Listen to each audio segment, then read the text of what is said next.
Hello mga ka-kitchen! Dahil maraming nagtatanong sa inyo kung paano ko ginawa itong kani rolls, ito na at ituturo ko sa inyo. Let's start! Siyempre, very important sa kani roll ay yung rice paper na gagamitin nyo. And ako, ang favorite brand ko is itong Fat and Thin.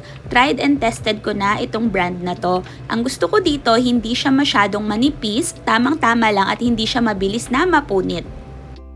So, ang gagawin natin, babasain natin to for about 10 seconds lang hanggang sa mabasa na lahat ng parts niya.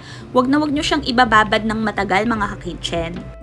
Then, isa-isa na nating ilatag yung mga ingredients. First one is itong lettuce.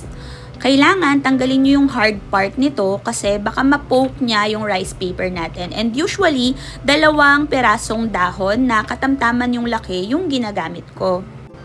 Next naman ay a few slices ng mga cucumber, ganun din yung carrots. Lahat ito nakaslice into sticks, as well as yung ating imitation crab meat.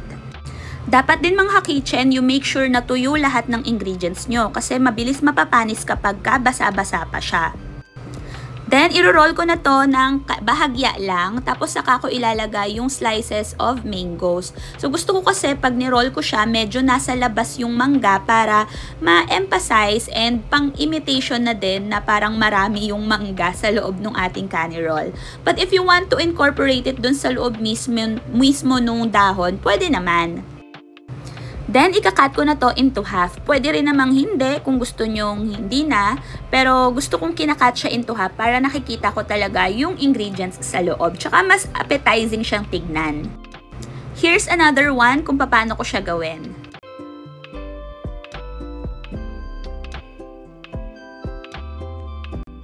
Tapos, para hindi siya magdikit-dikit, naglalagay ako ng parchment paper in between sa aking mga kani rolls before placing it sa aking clamshell plastic container.